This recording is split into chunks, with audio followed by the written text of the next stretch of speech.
Shalom, shalom, shalom, peuple de Dieu.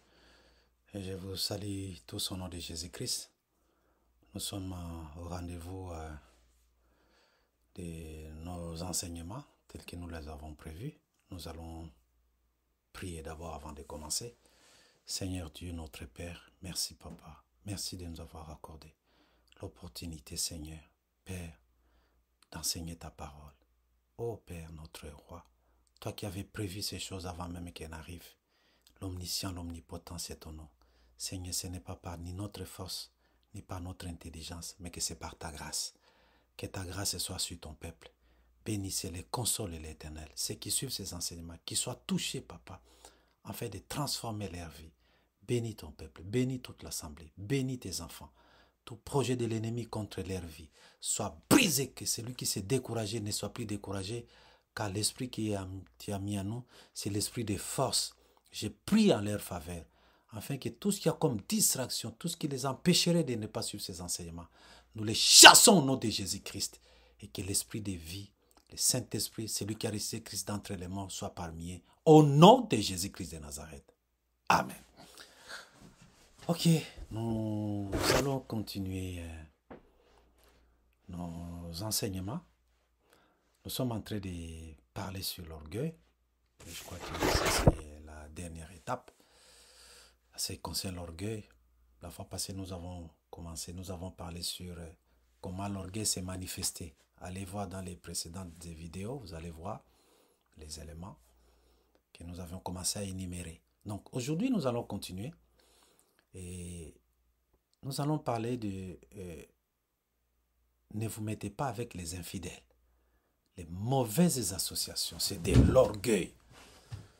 Il faut faire attention, il faut faire très attention, mes chers frères. Il faut faire très attention, mes chers frères, à ce qui concerne l'orgueil des mauvaises associations. Et dis-moi, il y a un adage qui dit, dis-moi qui te fréquente, je te dirai qui tu es. C'est vrai, il y a des gens, il peut se promener avec quelqu'un qui est un ivrogne, mais lui ne boit pas. Tu peux marcher avec les gens qui boivent la bière, l'alcool, mais toi tu ne bois pas. Mais vous devez avoir certains traits caractéristiques, des caractères qui vous unissent ensemble. Il y a toujours quelque chose qui vous unit ensemble. Toi tu peux les cacher, mais ça finit toujours par apparaître un jour. Quand tu marches avec les méchants, sachez que ces méchants-là vont influencer ta vie. C'est pourquoi les psaumes, chapitre 1, que nous connaissons bien, on dit que est l'homme qui ne marche pas selon les conseils des méchants. Okay? Est l'homme qui ne marche pas selon les conseils des méchants, qui ne s'arrête pas sur la voie des pécheurs et qui ne s'assied pas en compagnie des moqueurs. Et l'homme qui ne s'assoit pas en compagnie des moqueurs, heureux, l'homme, mais qui trouve son plaisir dans la loi de l'Éternel. Nous devons faire très attention les gens avec qui nous marchons. Je vais insister là-dessus. Nous nous associons à beaucoup de gens parce que nous pensons que ces gens-là vont nous aider. Oui. Mais si Dieu ne touche pas le cœur de ces gens, ils ne peuvent pas t'aider. Quel que soit ce qu'il est. Il peut être ton père, il peut être ta mère, tes frères, tes amis, tes cousins, tes cousines. Si Dieu ne les met pas à cœur de t'aider, ils ne le feront pas. Okay? Si Dieu ne met pas ces gens-là les idées de t'aider, ils ne le feront pas, quelle que soit la richesse qu'ils ont. C'est pourquoi, Proverbe chapitre 18, verset 24, on nous dit, beaucoup d'amis, beaucoup d'ennemis. Okay? Si tu as beaucoup d'amis, tu es tenté de te créer beaucoup d'ennemis. On cherche à se faire des amitiés, même là où, Proverbe 18, verset 24, celui qui a beaucoup d'amis les a pour son malheur, mais il est tel un ami plus attaché qu'un frère. Celui qui a beaucoup d'amis les a pour son malheur. Et tu as pourquoi tu as beaucoup d'amis? C'est vrai, il faut être connu là, mais tout excès nuit. Beaucoup d'amis, ce sont beaucoup de problèmes. Ok? Il faut faire attention avec les amitiés. Nous rallions, nous aimons les gens, oui. Hein? Encore, si nous lisons Proverbe 13, verset 10, c'est seulement par orgueil qu'on excite les querelles, mais la sagesse est avec ceux qui écoutent les conseils. Marchez dans les conseils des gens sages. Ok? Parce que l'orgueil excite les querelles. Quand tu as beaucoup d'amis, sache-le, c'est pour ton malheur. Et nous pensons que si vous avez beaucoup d'amis, donc ces gens-là vont vous aider. Ce n'est pas nécessairement vrai. Nous allons prendre deux exemples dans la Bible où on va voir que, je prends l'exemple de Josaphat. Josaphat qui était roi d'Israël, Akab qui était roi d'Israël, et Josaphat était roi de Juda, Akab était roi d'Israël parce qu'après la mort de Salomon, son fils Roboam et tout ça, le pays a été divisé en deux. Il y a été le royaume de Juda et le royaume d'Israël. Ok? Alors, Josaphat est allé chez Akab pour dire, allons faire la guerre. C'est là où on avait attrapé Michon, on l'a mis en prison pour dire, tout le monde avait prophétisé que vous allez à la guerre, vous allez gagner la guerre. Mais Michel a dit, je vois Israël se disperser partout. Je vois Israël se disperser. On l'a arrêté, on l'a mis en prison. On dit qu'il voulait donner les peines de douleur jusqu'à ce que nous revenions de notre expédition. Akab est allé mourir là-bas.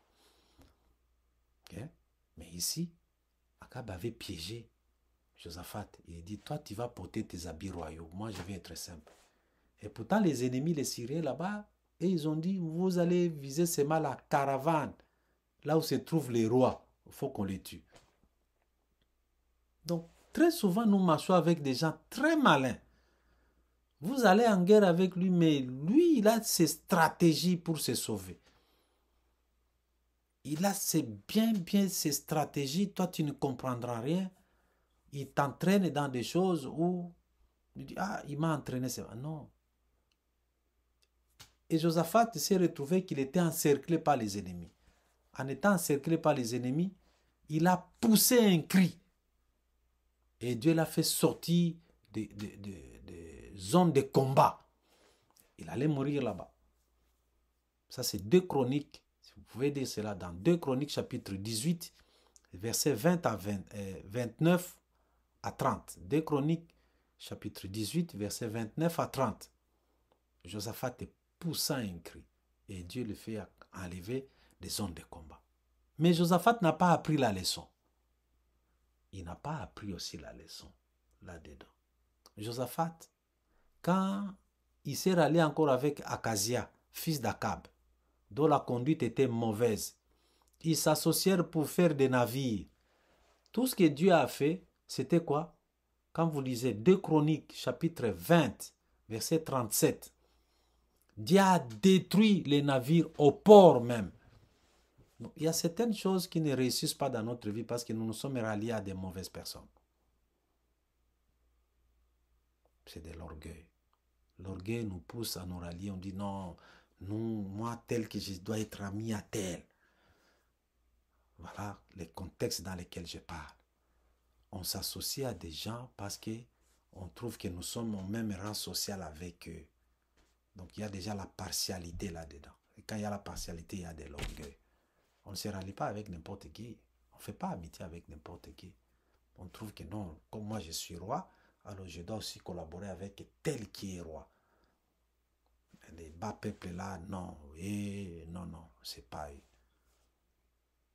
Ouais. Dieu a détruit les navires, au port même. Okay? C'est 2 Chroniques, chapitre 20, verset 37. Vous pouvez lire la petite histoire. Vous avez fait des projets, mais vous ne savez pas, vous êtes associé avec qui pour faire ces affaires-là. Conséquence, Dieu va détruire tout ce que vous avez fait. Regarde bien les gens qui font les restos ici. Hein? Vous êtes 5 personnes, vous dites, ok, vous allez donner $100 chaque mois. Comme ça, une personne, nous lui donne $500. L'autre mois, il faut faire attention parce que vous ne savez pas l'argent qu'on t'a donné. L'autre est là. Quelle est l'origine de son argent? Tu mets avec ton argent ensemble. Tout est détruit. Toi, ton argent, tu donnes la dîme. L'autre ne donne pas sa dîme. Lui, il va faire le culte des ancêtres avec son argent. Ou il est dans les loges, je ne sais pas moi, des mysticismes, ou c'est les marabouts qui lui a donné le succès, tout ça, cet argent. Toi, tu prends cet argent, tu mélanges avec votre argent. Tout va disparaître. Ok? Et quand nous disons, Deutéronome chapitre 22, verset 10, on dit, on n'a-t-elle pas, Deutéronome 22, verset 10, on dit, on n'a-t-elle pas un bœuf et une âne ensemble, parce qu'ils sont des natures différentes. Les gens qui labourent, voilà, les Asiatiques, ils labourent, là, ils prennent des vaches, des bœufs, ils les attellent ensemble, ils sont en train de remuer la terre. On ne peut pas prendre un bœuf et une âne ensemble pour les atteler. Non. Parce qu'ils sont des natures différentes. Tu ne peux pas mélanger les tout. La mauvaise association, Dieu n'aime pas. Parce que toi, tu crois que tu vas changer la personne, mais c'est lui qui va te changer. Okay? C'est pourquoi nous disons, un chrétien qui épouse un non-croyant, à moins que Dieu lui-même te dise, ton mari c'est celui-là. Parce que Dieu est souverain. Hein? Dieu est souverain. Mais un chrétien qui épouse un non-croyant, tu as des pains sur la planche, comme on dit là. Prépare-toi bien, parce que sache qu'il y a problème à l'air. Il y a problème à l'air. Ça, je t'ai dit. Pourquoi? Parce que tu auras affaire à... le beau-père sera Satan lui-même. Et tes beaux-frères, tes belles-sœurs, ce seront le démon. Hein? C'est-à-dire, au lieu d'aller dans ton mariage, être heureuse là-bas, tu vas devenir une intercesseuse. Hein? Tu ne dors plus là parce que ta maison est remplie de démons. Tu t'es associé à une mauvaise personne. Ok? Tu as suivi l'argent. Tu n'as pas voulu écouter ce qu'il dit parce qu'à cause de l'orgueil, tu trouves que non, moi je ne mérite pas cet homme. Mais tu ne sais pas l'origine de l'argent de cet homme. Ça vient d'où? Au lieu d'être une femme joyeuse dans ton foyer, là, tu deviens une intercesseuse. Parce que tu as épousé un non-croyant. Alors sache que ton beau-père, c'est Satan. Okay? Et tes beaux-frères sont des démons. C'est eux qui vont interférer dans la conduite de ta maison. Okay? L'orgueil aussi se manifeste quand nous sommes en train de parler ici ne vous mettez pas avec les infidèles. Le 2 Corinthiens 6, verset 14. Parce que ce qui attrape l'autre va t'attraper aussi. Moi, j'ai vu, il y a des gens qu'on a arrêtés parce qu'ils marchaient avec des mauvaises personnes. Des gens qui innocents. Ton ami a tué, mais on te voit, c'est toi qui marches avec la personne. On va t'attraper aussi. Toi, nier. Le temps de nier, là, tu as déjà fait des années en prison. Ok? Le 2 Corinthiens 6, verset 14. Et dans l'histoire toujours de ne pas se mettre avec les infidèles ensemble, ici, nous allons lire un verset très important. C'est 1 Corinthiens, chapitre 10. 1 Corinthiens, chapitre 10, verset 19 à 23. 1 Corinthiens, chapitre 10, 19 à 23. On dit, que dis-je donc? Que la viande sacrifiée aux idoles est quelque chose ou qu'une idole est quelque chose nullement. J'ai dit, ce qu'on sacrifie, on les sacrifie à des démons et non à Dieu.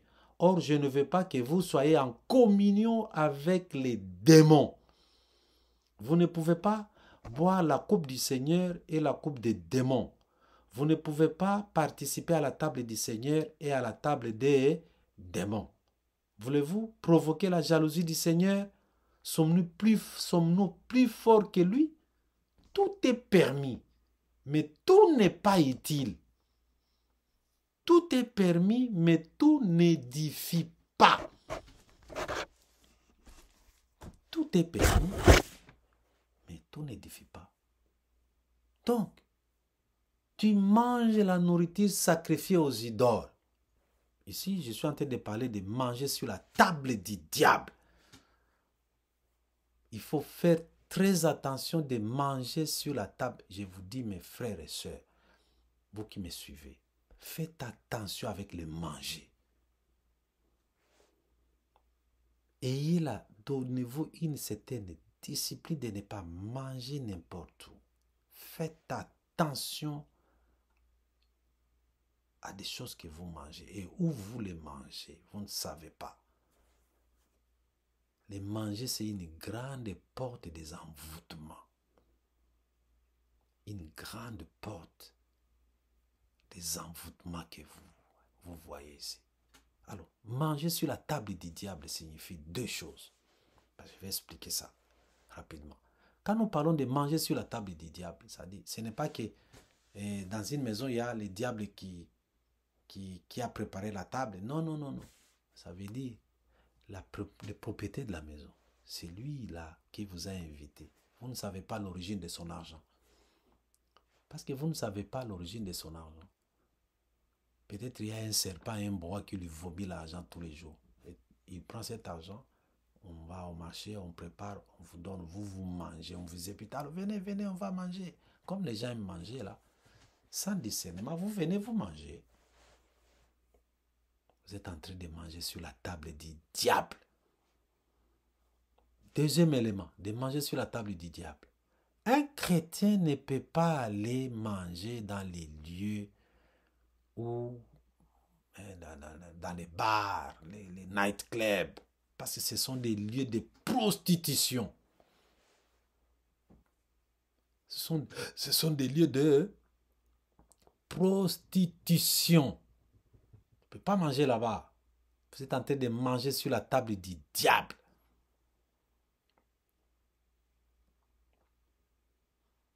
Vous ne pouvez pas aller manger au cimetière. Parce que les fous des Gadara, que vous connaissez l'histoire des fous de l'homme qui avait une puissance, l'homme sur qui était sorti plus de 2000 démons et que Jésus les chassait.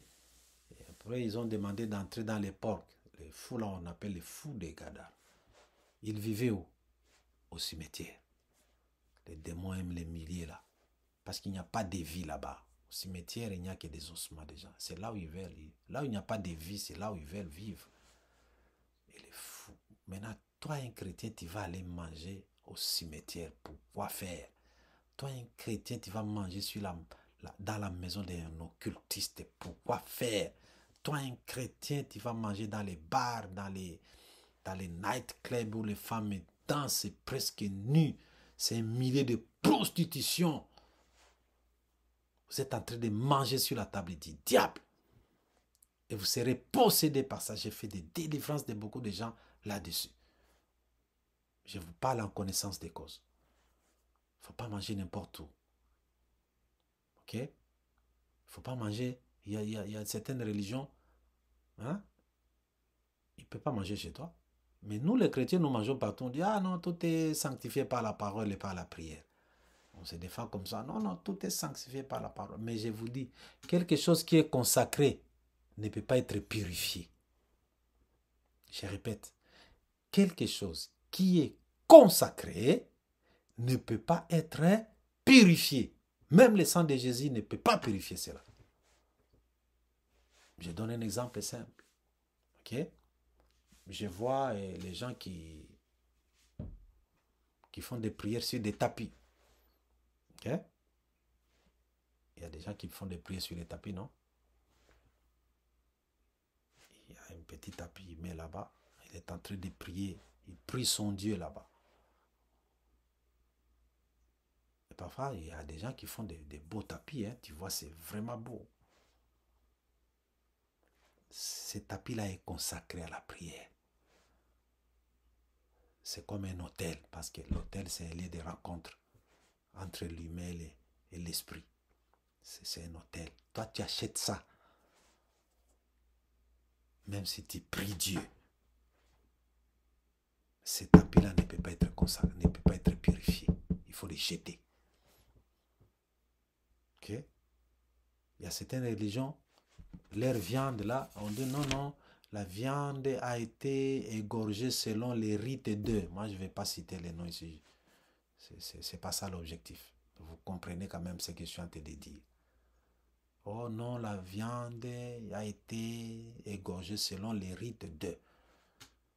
Vous prenez cette viande-là, vous mangez. Vous êtes chrétien. Mais du moment où ça a été égorgé selon les rites de... Non. C'est-à-dire les rites selon la volonté de leur Dieu. C'est pourquoi on nous dit là-bas que c'est qu'on sacrifie, on sacrifie aux idoles et non à Dieu. Or, je ne veux pas que vous soyez en communion avec les démons. Vous mangez les choses qui étaient consacrées aux démons. Vous êtes en communion avec ces démons-là.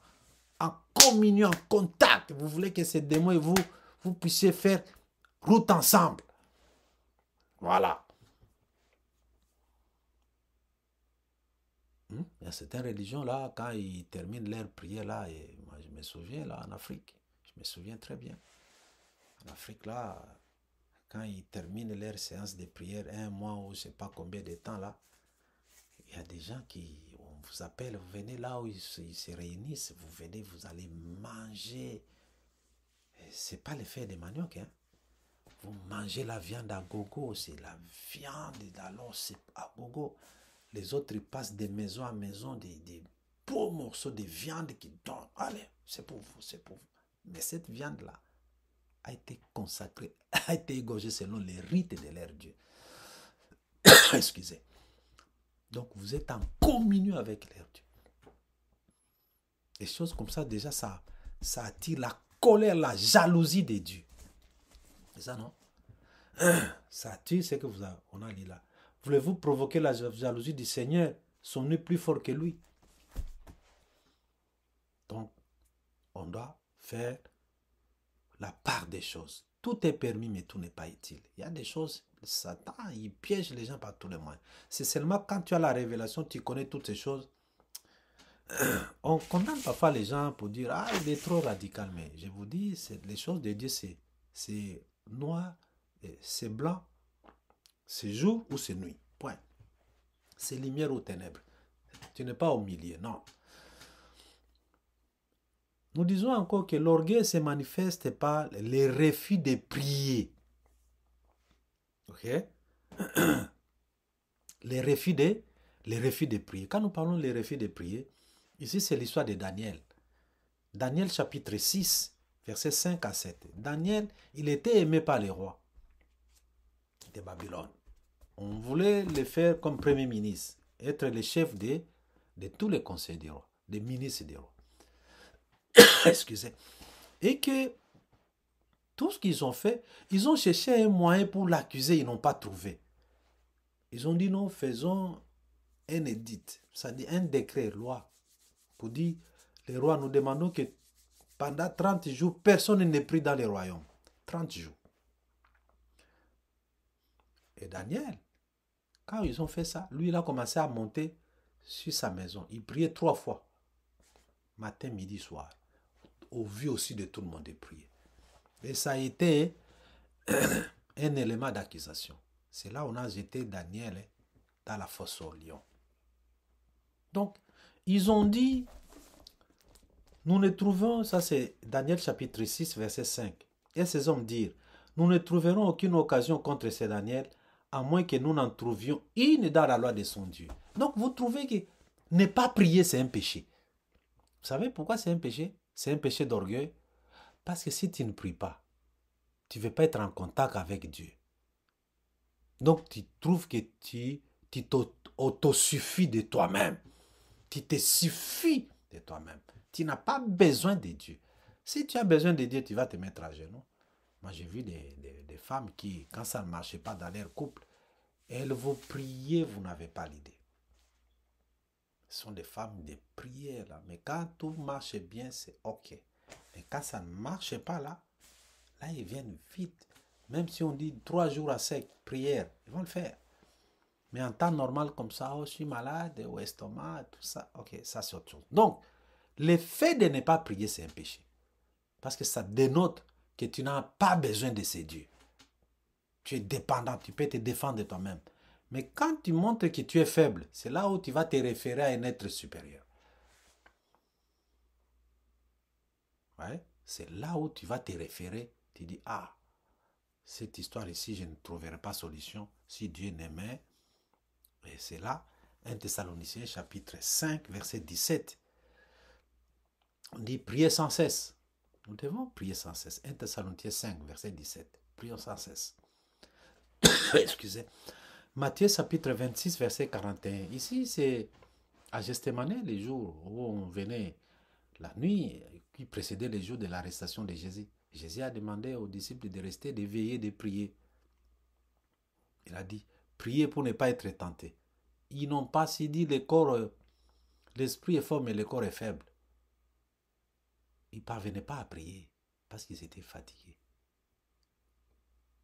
C'est pourquoi, quand on est venu arrêter Jésus, ils ont fui.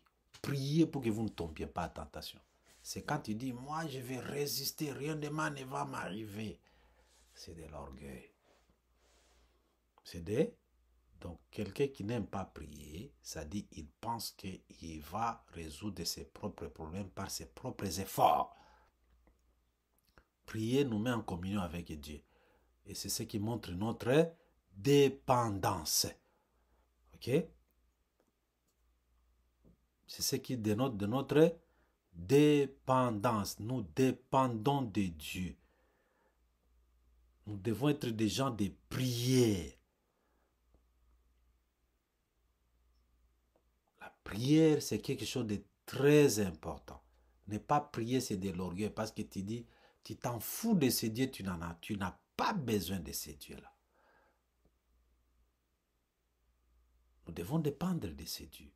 Donc, chers frères et sœurs, nous devons être des gens de prière.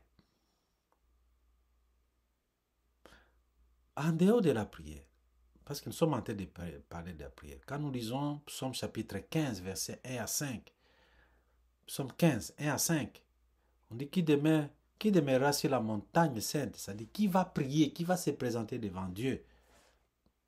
On dit celui qui ne calomnie point son prochain avec sa langue, qui n'humilie point son prochain, qui ne regarde point son prochain avec dédain, ni mépriser son prochain. Donc, le mépris, la calomnie, les regards hautains, c'est de l'orgueil. On doit se repentir de ces choses-là. Okay? Les gens qui se moquent des autres. Quand tu te moques des autres, ça veut dire que tu penses que tu es supérieur à ces personnes. Dieu n'aime pas les gens qui se moquent des autres. C'est pas bon. C'est de l'orgueil parce que tu pouvais être comme les personnes là. Là où tu es né dans une famille riche. Qu'est-ce que tu as fait pour naître dans cette famille-là? Tu pouvais naître dans une famille où les gens dorment dehors. C'est ça, non? J'ai déjà dit ça quelque part. Toi, tu es né dans une famille royale, mais rendez grâce à Dieu. Tu ne dépenses à rien celui qui est né avec une maman folle. Tu ne dépasses en rien. Ok? Donc, nous devons faire attention aux moqueurs, aux gens qui ne veulent pas prier, aux calomniateurs, calomnier quelqu'un, parler de mal de quelqu'un. Toi, tu es rapporteur. Qui t'a dit que ce que l'autre a fait, c'est ton affaire?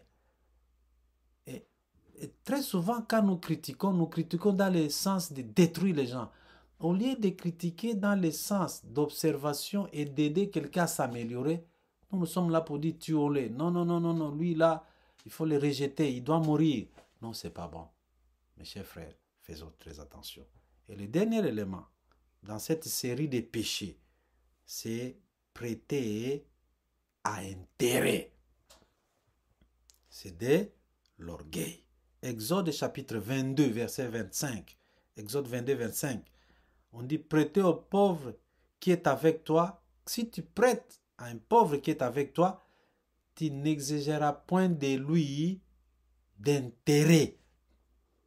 Quand quelqu'un vient, prête-moi 10 $, ne lui dis pas, après un mois, tu vas me rembourser 15 $. Ça, c'est prêter à intérêt. Je ne parle pas de commerce. C'est la banque qui fait le commerce d'argent. En dehors de la banque, Toi, un humain, un chrétien, ton frère qui vient, prête-moi 100 $, tu dis non, non, dans un mois, tu vas me rembourser 130 $. C'est de l'orgueil. Parce que tu es tenté d'exploiter les pauvres. Tu trouves que tu les dépasses. Et que s'il ne fait pas ça, prochainement, vous allez voir. Voilà un peu, j'ai été un peu plus rapide à cette partie, mais c'est très important. Ça concerne la manifestation de l'orgueil. Il y a des gens qui se taisent, tu restes calme, et là tu es en train de frimer. Ça dit quand les autres parlent, quand tu ne peux pas intervenir là où tu dois intervenir, ça dit tu sais faire du bien, tu ne le fais pas. C'est un signe d'orgueil. Parce que beaucoup de gens disent, ah non, moi, je ne suis pas orgueilleux, je suis simple. Au moment où les signes ici, quand vous voyez dans leur vie, c'est tout ce qu'il faut à longueur de journée. Voilà. Donc, nous avons terminé cette série. Et je récapitule pour dire, nous sommes en train d'étudier les péchés. Parce que Dieu n'aime pas les péchés. Et que ces péchés-là, nous les avons groupés en 3 catégories. Pas 3 catégories. En 3 secteurs. Il y a d'abord les 10 commandements. Nous avons vu la foi et les péchés d'orgueil. Les 3 là, voyez, j'ai parcouru beaucoup de choses. Qu'est-ce que nous aurons à faire prochainement? La séance prochaine, tout ce que nous allons faire, c'est on va prier maintenant. Et avant de prier, nous allons donner l'enseignement sur pourquoi Dieu nous pardonne. Parce que retenez une chose, on dit que quand vous priez, ne multipliez pas de vaines paroles. C'est ce que la Bible dit. Quand vous multipliez, quand on parle de vaines paroles, ça dit des paroles qui n'ont pas un soubassement biblique. Ce sont des vaines paroles. Quand est-ce que tu viendras me réclamer de que je te paie ton argent? C'est si je t'ai promis. Donc, apprenez mes chers frères, on dit il faut faire toutes sortes de prières. Il y a beaucoup de sortes de prières. Quand on va arriver au niveau des prières, je vais vous enseigner toutes ces choses. Mais sachez que la première meilleure prière, c'est prier en langue. La deuxième meilleure prière, c'est prier selon la parole de Dieu. La Bible. Que dit la Bible? Si je t'ai promis, c'est là où tu viendras me réclamer. C'est pourquoi nous aurons à voir pourquoi Dieu nous pardonne. On va voir tout ça. Dieu nous pardonne pourquoi? Nous allons rappeler, Seigneur, pardonne-moi parce que tu as dit. C'est logique, non? Voilà pourquoi il ne faut pas rater la séance qui va venir. Parce que cette séance-là, nous allons voir pourquoi Dieu nous pardonne. Et c'est très important dans la vie d'un chrétien parce que vous allez le faire, il faut le retenir. À force de le faire, parce que vous allez rappeler Dieu. Dieu, je te demande que tu me pardonnes. Je reconnais que j'ai mal fait, j'ai péché, je prends l'engagement, je ne vais plus le faire, mais toi, pardonne-moi parce que tu as dit ça. C'est comme, je prends un exemple, vous êtes dans la maison, vous avez vos enfants. Vous vous dites à vos enfants, non, non, non, non. Ici, à la maison, même si vous cassez un verre, je ne ferai rien. Mais par mégarde, un enfant, un jour, il prend un verre, il casse ça. Et toi, tu te fâches. Mais ils vont te rappeler, dire, mais papa, tu n'as jamais dit ça. Tu as dit, si on casse un verre, tu ne feras rien. C'est logique, non? Donc, nous, dans notre prière, toutes les prières que nous aurons à faire, ce sont des prières basées sur la parole de Dieu. Pour dire, Seigneur, c'est toi qui as dit. Parce que tu as dit, fais-le. Pardonne-moi, parce que je reconnais mes fautes. On dit que mon peuple sur qui mon nom est invoqué, s'il se répand, ok, je le pardonnerai et j'oublierai ses péchés. Donc, ne ratez pas la séance prochaine. Elle est très importante parce que nous, au ministère, quand nous prions, nous le faisons. Même moi, je le fais. Quand je dis, Seigneur, j'ai fait ceci, j'ai fait cela, je reconnais, j'ai fait ceci, je reconnais. Aide-moi, Seigneur. Maintenant, pardonne-moi parce que toi, tu as dit ça. Tu as dit, si je fais ça, tu vas me pardonner. Si je fais ça, tu vas me pardonner. À cause de ceci, pardonne-moi. Voilà, c'est important. C'est vraiment important de le connaître. Voilà pourquoi nous allons nous arrêter par là aujourd'hui. Nous allons prier pour clôturer. Donc, ne ratez pas la séance prochaine. Et comme j'ai dit, vous avez des observations, mettez par écrit les commentaires, ok? Ou mettez vos commentaires, moi je vais vous répondre. Mettez vos commentaires, je vais vous répondre. Comme ça va nous encourager aussi à bien évoluer. Pour comprendre que oui, les gens nous suivent. Les gens comprennent ce que nous sommes en train de... Ce sont des cours, ce sont des enseignements. Je ne prêche pas. Je suis en train de donner des enseignements.